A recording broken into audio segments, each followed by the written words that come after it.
Section 1. You will hear a survey company representative ringing a person to obtain some information. First, you have some time to look at questions 1 to 5.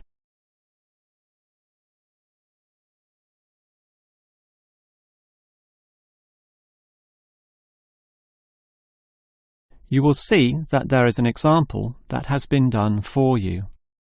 On this occasion only, the conversation relating to this will be played first. Hello? Hello? Who is this? Hello, I'm a representative of the Tally-Ho Survey Company, and I'd like to ask you a few questions regarding exercise. Ah, that's an interesting subject. The representative will ask questions about exercise, so exercise has been written in the space. Now we shall begin. You should answer the questions as you listen, because you will not hear the recording a second time. Now listen carefully and answer questions 1 to 5. Hello? Hello? Who is this? Hello, I'm a representative of the Tally-Ho Survey Company, and I'd like to ask you a few questions regarding exercise. Ah, that's an interesting subject. Yes, we think so too. But I'm afraid I'm a bit busy at the moment. Don't worry, this will only take about 4 minutes at the most. It's 10:25 now, so it will all be over by 10:30. Well, all right, if it's that short. It will be. So, one of the first things I need to know is where you are, that is, which suburb or area of the city. The last client was in Blackburn, for example. Blackburn, that's close to me. I'm in Box Hill. Another eastern suburb, then. I have a friend in Box Hill, too. Interesting place. Now, I need your approximate age for this survey. Are you younger than 20, between 20 and 29, 30 and 39, and so on? I'll turn 40 in a few months, so that puts me in the 40 to 49 age group. Well, that's in a few months, so right now you're in the 30 to 39. Oh, right, so put that then. OK. Now, I need to know your occupation. The last caller was a housewife, for example. The one before that, a teacher. I used to be a teacher too, teaching cookery. And now? Now you can just put domestic duties. Actually, I hope to begin a new job soon as a cook, but that won't be for some time yet. I have to wait for my husband's restaurant to open. Cook? That sounds interesting. But it's domestic duties for now. OK, that just leaves some information about your family. This is not obligatory at all, so if you don't want to answer, that's fine. What sort of information exactly? Oh, it's very broad. Married with children, single mother, that sort of thing. The last customer said she was a single mother.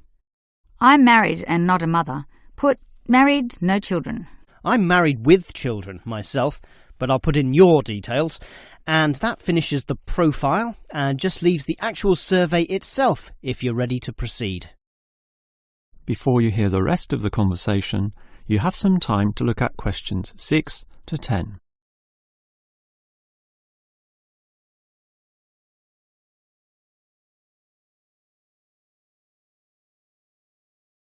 Now listen and answer questions 6 to 10. All right, let's begin the survey now about your exercise habits.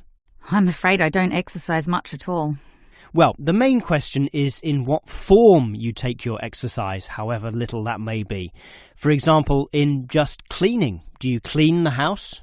My husband does the cleaning, actually, but I walk to the supermarket and shops very often, up to 4 times a week.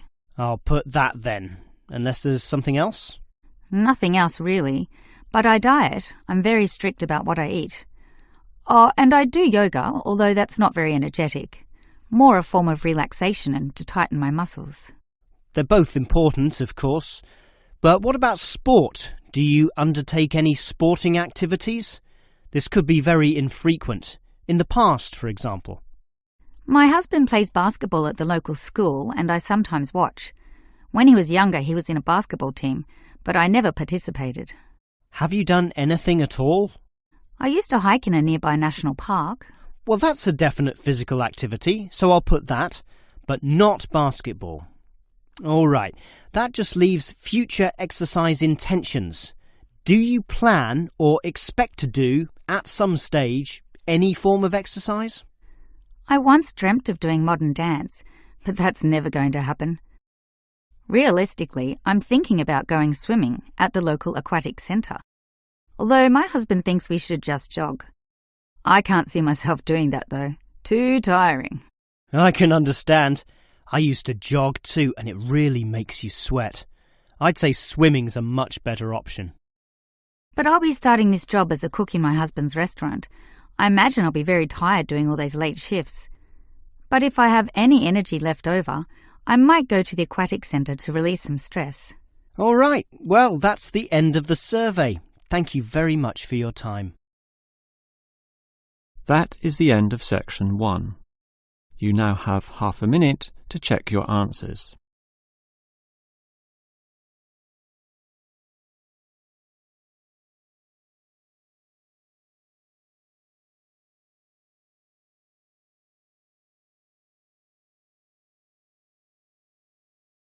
Now turn to section 2. Section 2.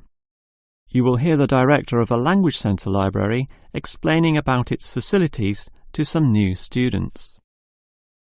First, you have some time to look at questions 11 to 16.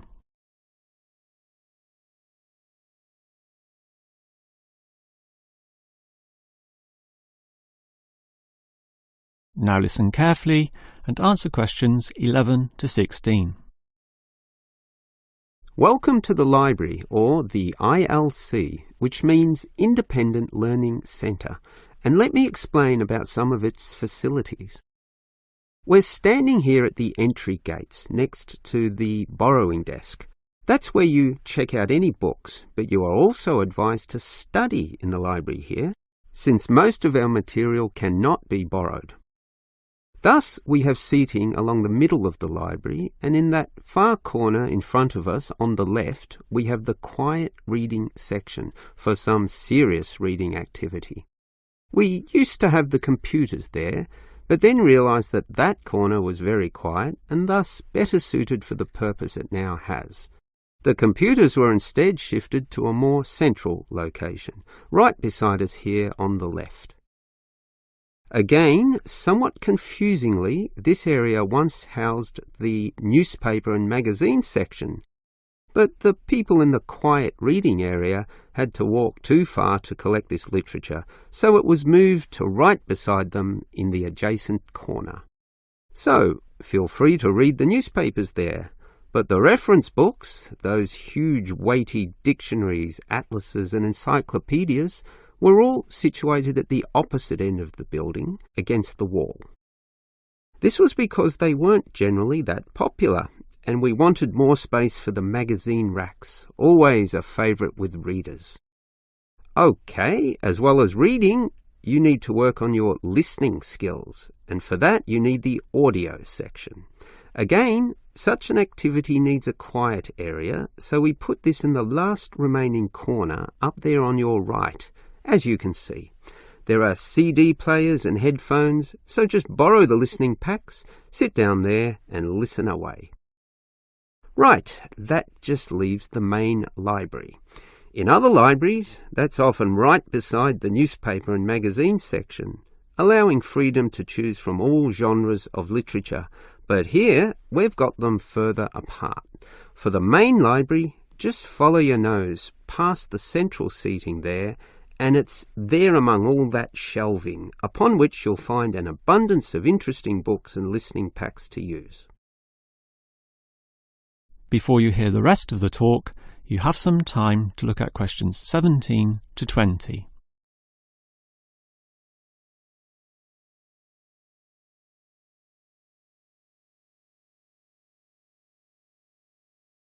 Now listen and answer questions 17 to 20.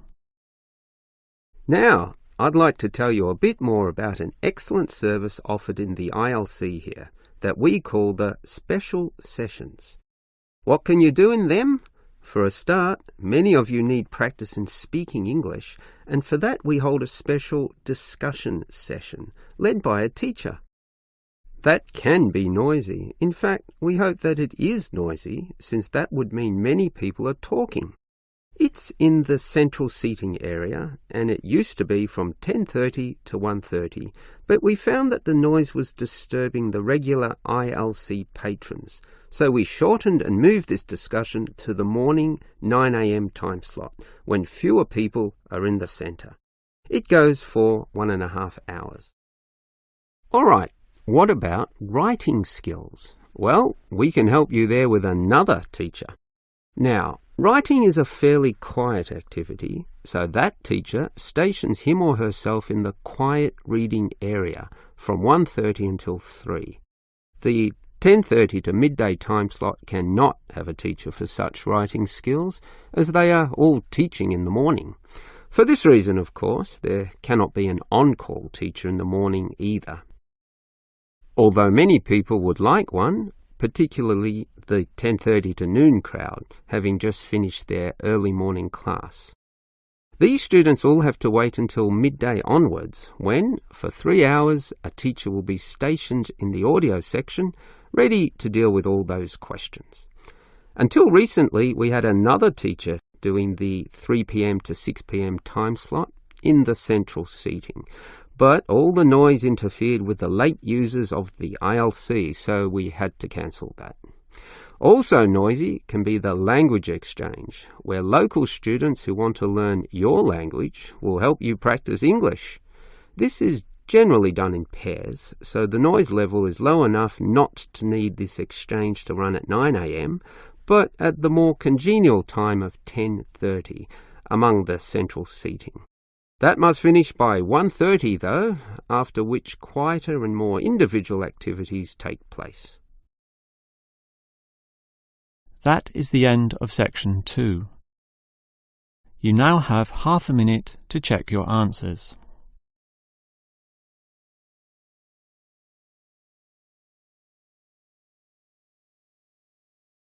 Now turn to section 3. Section 3.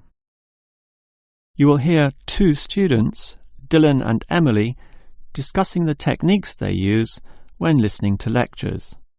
First, you have some time to look at questions 21 to 24.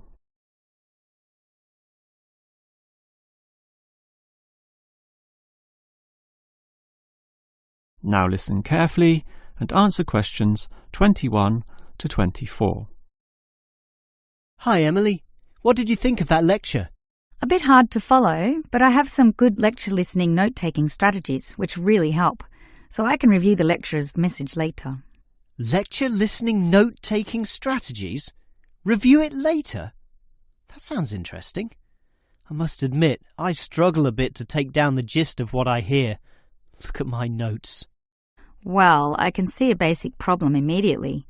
You're writing full words, such as century, when all you need is a C. And don't write increase, just draw an up arrow. And why write thousand when a TH will do? I see. Just use symbols. That's not a bad idea at all. It's the most basic strategy, allowing you to record information at a faster pace. These lecturers can talk faster than others too, so you don't want to waste any time. But you need to be very familiar with your set of symbols. Why? Because you'll have to look at these notes days, weeks, or even months afterwards when you begin writing your essay. So you'll need to be able to interpret them at a later stage. I think I can do this, even by looking at your notes. Imed must mean immediately. But regarding the lecture as a whole, I knew the professor would be giving a set of specific recommendations and comparing two alternative approaches, so I formatted my page in advance, adding the features consistent with the nature of what I was going to hear. I think I need an example of what you mean. Well, look at my page. Before the lecture, I drew large headings saying recommendations.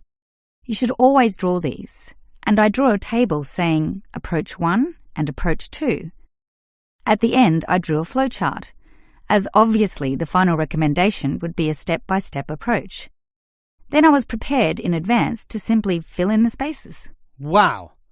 Now that's clever.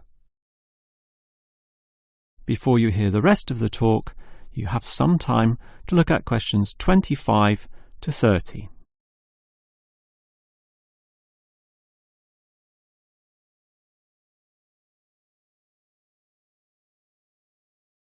Now listen and answer questions 25 to 30. Your advice about note-taking sounds great, but I still have one question, Emily. How are you able to design your page in advance? I mean, how can you predict the nature of the talk and know which design is likely to work best? It's rather obvious when you think about it. What's your next lecture about? Legal studies. Well, that suggests to me that you'll need a flowchart, since the judicial system has a very logical, do this first, do that second approach, which must be followed in that order. You know, all the processes that happen in the courtroom and the procedures that must take place to ensure complete legality. Sure, that's the way law is, very linear and orderly. But what about culture studies?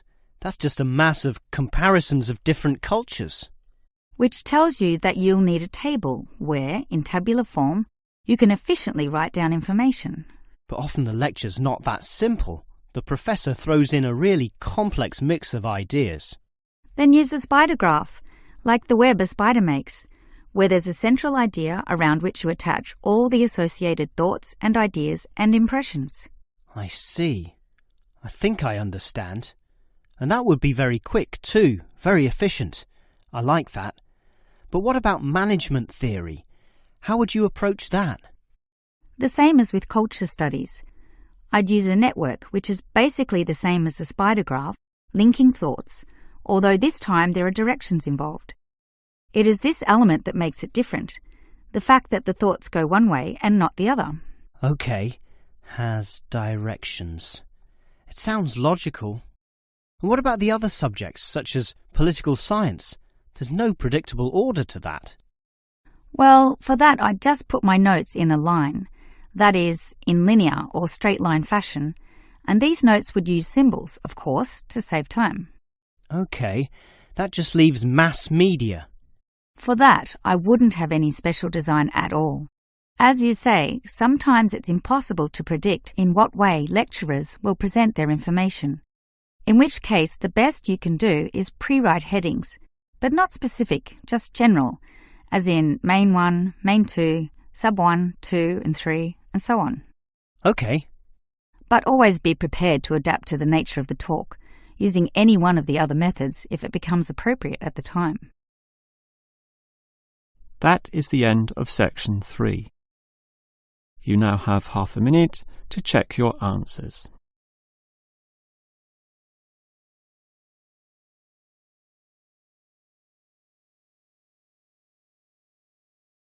Now turn to section 4. Section 4.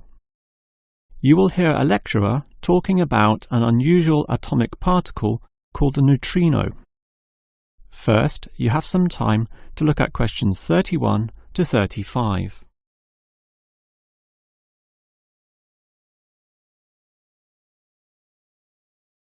Now listen carefully and answer questions 31 to 35. When considering the smallest unit of matter, the atom, most people know of electrons, protons and neutrons, but almost none know of another particle, even though they are constantly emitted from the sun in the trillions, with 100 to 200 billion of them regularly passing through your body every second. To repeat, that's not thousands, not millions, but billions every second. You don't feel them because they are small. In fact, so tiny that we can barely detect their presence at all. These mysterious particles are called neutrinos. Despite such an abundance, detecting them is a huge undertaking, and there are many reasons for this. Firstly, the neutrino itself is so small that you need to eliminate absolutely all other particles around. To do this, you need what is called a clean room, one that has an extremely low level of dust, microbes, floating particles or chemical vapours. You probably don't know it, but the air around you right now has almost 40 million particles per cubic metre. In contrast, the cleanest of clean rooms has less than 10. The second problem is that you also need an environment with absolutely no background radiation. At the surface of the Earth, such radiation is all around, from the sun and sky, and from TVs and communication devices. The only way to screen out all that is to go underground, and I mean deep underground. For example, the Sudbury Neutrino Observatory in Canada uses an old nickel mine, one of the deepest in the world, and puts the observatory in its lowest tunnel, more than 2 kilometres below the surface. At such depths, stray radiation is sufficiently screened out to allow neutrinos only to pass by. The final problem is that you need an elaborate detection system, and this apparatus is huge, and its installation in this deep underground cavity presents quite a headache. Holding such a weighty construction safe and secure requires complex engineering work, such as rock bolting and support structuring. This obviously requires great care and takes a lot of effort. Before you hear the rest of the lecture, you have some time to look at questions 36 to 40.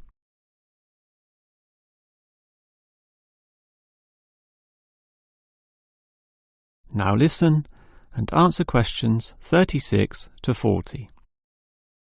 So I've told you about the difficulty in detecting neutrinos. They are tiny, virtually weightless, have no electric charge, and hardly interact with anything at all. Yet we can detect them, and to see how, let's consider the Sudbury installation once again. The detector there consists of a spherical container filled with heavy water. This rests inside another vessel filled with normal water, which helps support the weight of the inner sphere, as well as providing further shielding from any stray radiation. At the edge of this inner sphere are about 10,000 electronic detectors. These are extremely sensitive, able to multiply 100 million times any electric current which occurs. So, as the neutrinos pass through this sphere of water, there is a very, very, very small chance that one of them may hit a water molecule. To increase the likelihood of this, 2 strategies are used. 1. The larger the sphere of water, the better, and the Sudbury tank holds not 10 tons, not 100 tons, but 1,000 tons. 2. The water is special, consisting as it does of heavier molecules. So what happens is this. If the neutrino hits the water molecule, the neutrino is absorbed, but the molecule itself splits apart, producing a tiny electric current. It is this which is detected and analysed, giving key information about the neutrino. The final question is, why do we care about these elusive particles? Well, just think. They can pass right through the core of our sun at the speed of light without being affected or losing strength. No other form of radiation can do that, meaning that the knowledge we get about neutrinos can help us to control them. With this ability, we can probe the centre of our Earth, the inner layers of our sun, and the outer limits of our solar system. And that makes it all worth the effort. That is the end of section 4. You now have half a minute to check your answers.